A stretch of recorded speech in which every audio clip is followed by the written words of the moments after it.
let's proceed dun sa next topic natin. Ha? Oh, masyado naman kayo naging masaya dyan. Oh. Yan, Boss B. Ma'am Leonera. Oh, Boss White Tiger. Oh, yan. Ma'am Chaicher. Si Reza Force. Ngayon, proceed tayo dito sa susunod nating topic. No, na talaga namang. Alam mo. Nagpi-feelers. Ito yung mga topic ko. Talaga napakaganda ng mga topic ko. Hayop. Dapat yung topic sa akin, mga common lang eh. Para at least ma-i-discuss ko. Kasi talagang, bale, 1 week na lang ha. 1 week na lang ha. Medyo marireview na natin. Actually talaga, pardon me, pero hindi talaga ako masyado nakakapag-review. Or even, I don't have enough time to watch yung mga political vlog. Kasi may trabaho tayo, no? Kaya hindi rin ako pwede makinig kasi out of focus ako pagka nakikinig ako ng something while designing, no? So medyo nahihirapan tayo.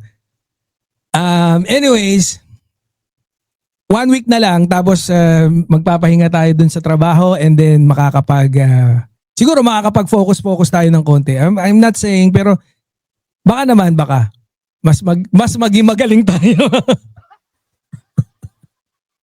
Oh, yan. Sige, Bira. Ayan, welcome na naman para si Taker.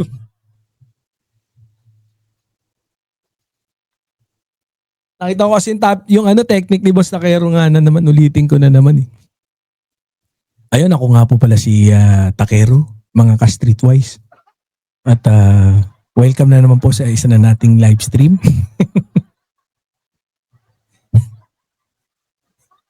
What country ba?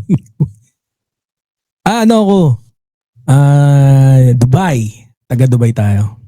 UAE. Ayan. Sabi rito, no, sa susunod nating tatalakayin, politico.com.ph pa rin, baguhin ang sistema. Replacing Bongbong Marcos, Sara Duterte will not do good. Sabi yan ng One Sambayan. Sabi dito ng isang bayan convener, Attorney Howard Caleja, said that replacing President Ferdinand Bongbong Marcos Jr. and Vice President Sara Duterte at this time would not be good for the country. In an interview with an award-winning na Pink. Lagi na lang award-winning naman. Pinky Web on Billionaire News Channel.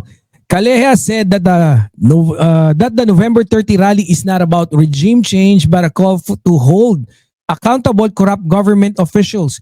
We have to remember, Pinky, marami na tayong EDSA 1, EDSA 2, or whatever changes we had in government.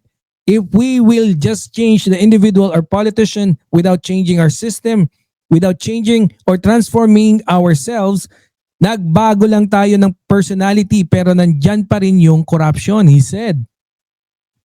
So we have to put an end to corruption, and changing the president at this point in time will not do good. Even changing the president and the vice president at the same time will not do good because that will only lead to unconstitutional action that we don't want, Caleja added.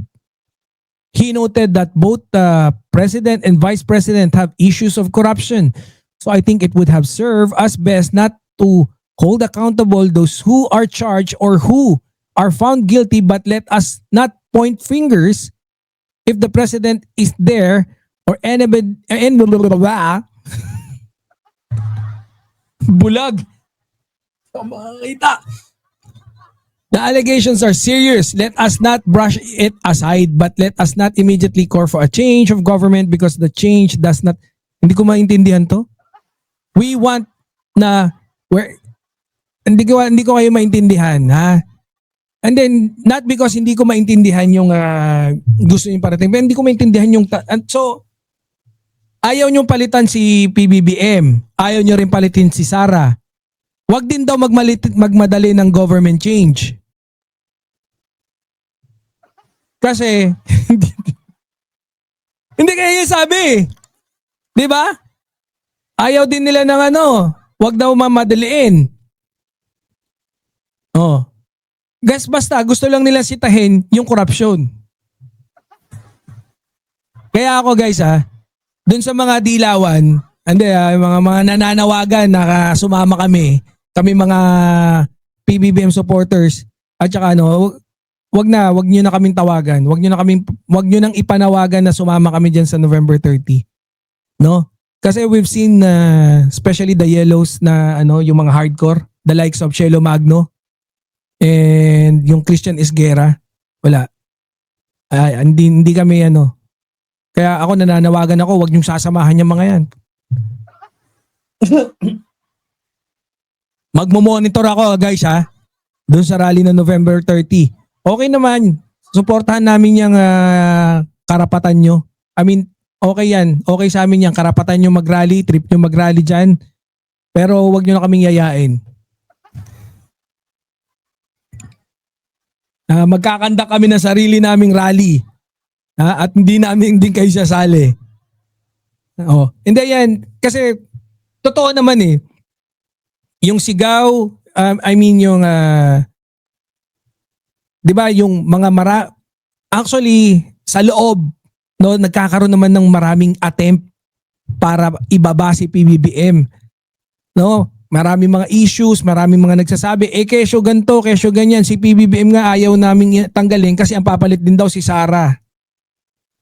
May mga ganyan. Yung iba naman ang theory nila, sabi daw gusto raw tanggalin din daw si Bong PBBM, tanggalin din daw si Sara, si Soto naman daw ang iupo. Madaming mga propagandang ginagawa ngayon. Even si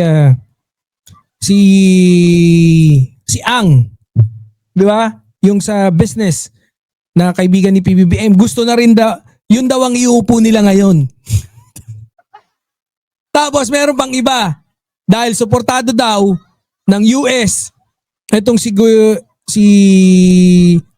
Secretary Gibo Chodoro, mukhang yun daw ang ipapalit dahil parang hindi na raw tiwala ang US kay PBBM. Patay. Ang dami. All of those narratives are part of the destabilization. Kaya huwag kayo masyadong nagpapaniwala sa mga to. Pag mga ganto-ganto lang, huwag kayo masyadong nagpapaniwala sa mga kalokohan nito mga to. So, yan, magandang abangan natin kung anong mangyayari dyan ng November 30.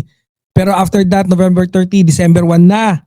So, konting kembot na lang, Pasko na.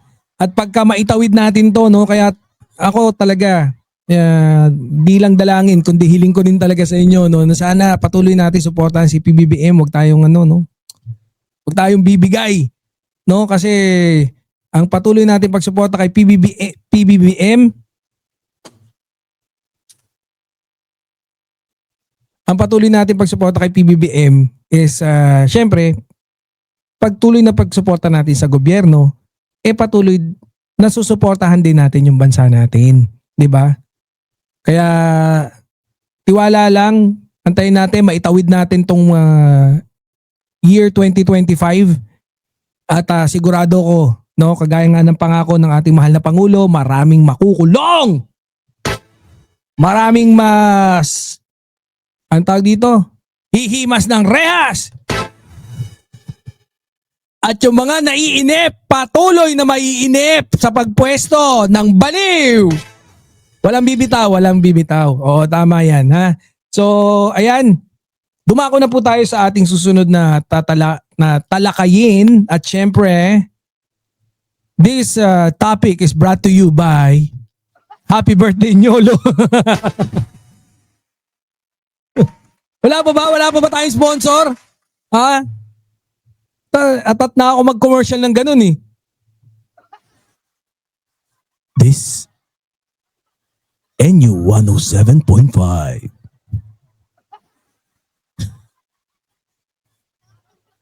This program is brought to you by Ray-Ban, ang gamit ng mga gwapo. Boss M? Ang mga relo ng matitikas. This program is brought to you by Rolex. Dapat mga ganon, di ba?